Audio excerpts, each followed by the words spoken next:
This is the LEGO XL-15 Spaceship from the Lightyear movie, which came out a couple of years ago.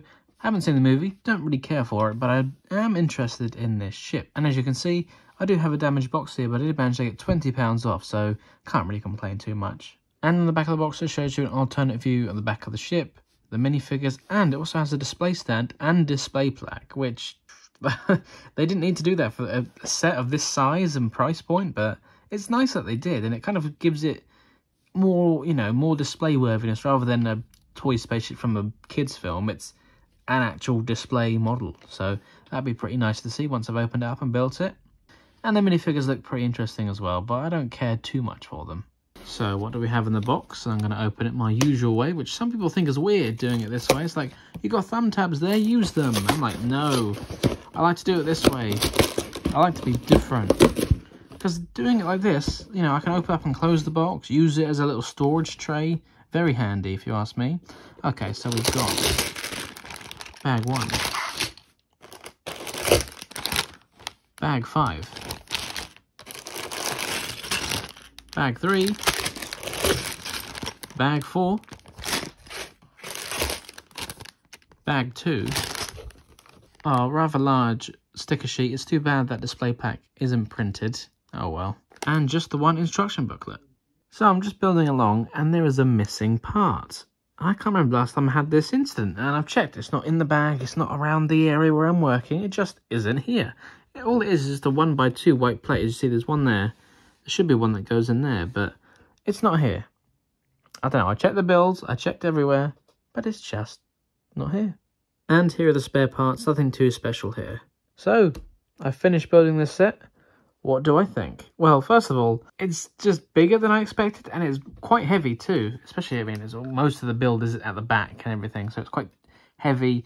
Mostly plate built. There aren't that many bricks in it. Everything is just plate upon plate, but it does feel good in the hand and everything. And there's even space underneath, just enough where you can kind of hold it, so you could really fly it about if you wanted to. But yeah, it really has a good presence about it, and I love the colour scheme as well. It just works. The dark azure there, the trans yellow for the windscreen piece, the white, the light grey. It works really nicely. The wings don't move, they're in a fixed position. Obviously they can move when you're building them, but then you lock it in, and there isn't an easy way to kind of undo that. But I like the design, and I mean, just looking at it like that, if you did a few colour swaps maybe, this could easily be a ship from the Star Wars universe. So I think, wow, that'd be pretty cool if you want to do some colour swaps maybe. It's supposed to be a single-seater kind of spacecraft, and there is some suggestion of controls down in there which you can just about make out. And you've got space to sit the figure down, and there is some space behind it, but I guess you could use that for storage. Or maybe try and, I don't know if you could squeeze another figure in there maybe, but you could put in that cat. Yeah, that'll probably fit in there. And speaking of storage space, there is more. Because you've got a little hatch up here, so you can chuck something in up there if you want. And there's another little cargo bay underneath. So they're all kind of almost connected. And I was thinking when I was building it, I would prefer one larger space. But the way they're connected is just for some structural support for the whole thing. So it kind of keeps it all together. And that trans yellow brick there, it does look through from the cockpit. So you can kind of look back in from that top storage deck there into the cockpit.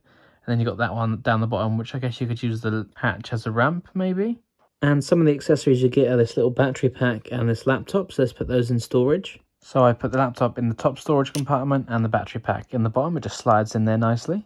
And inside the cockpit, there is enough space to fit just one minifigure. I tried putting another in there, but it doesn't quite fit. Although you do have the extra space to put the cat and Buzz Lightyear's gun. So here's what the 3 minifigures look like. Obviously, we've got Buzz Lightyear on the right, but I don't know what these two are called.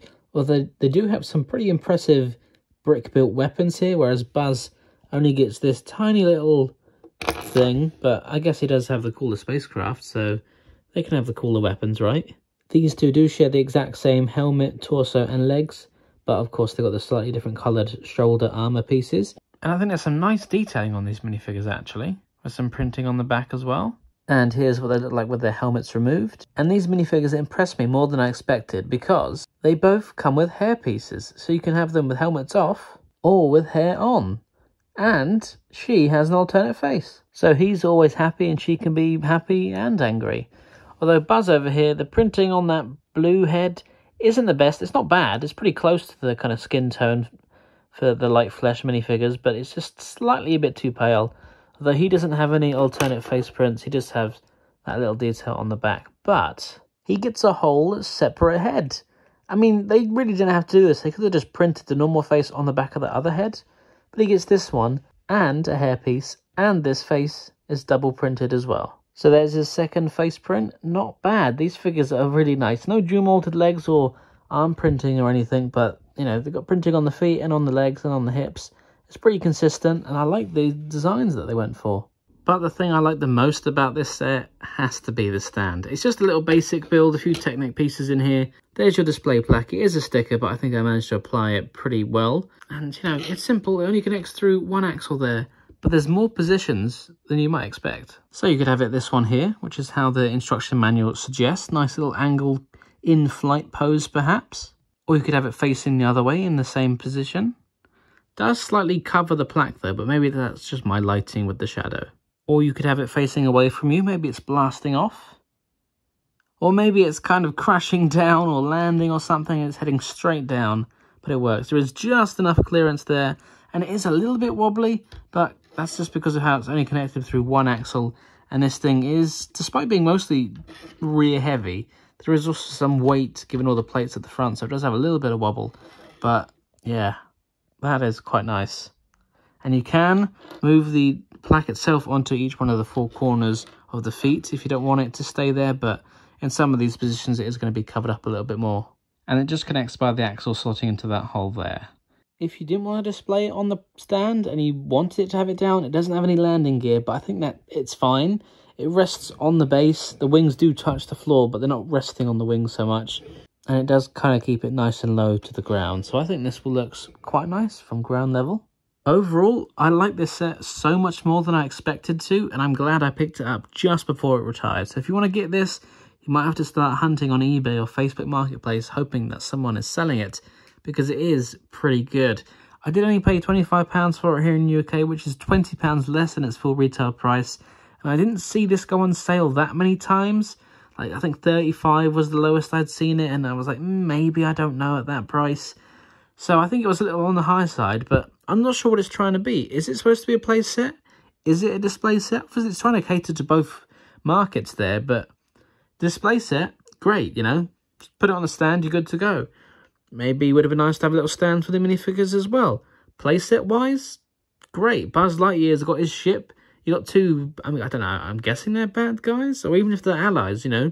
They've got cool weapons, but they don't have a little ship of their own. It's not even a small terrain side build or something, so I feel like that's missing. Like, I'm not expecting them to have another ship this size in the same price range of this, but maybe just a little something. I don't know.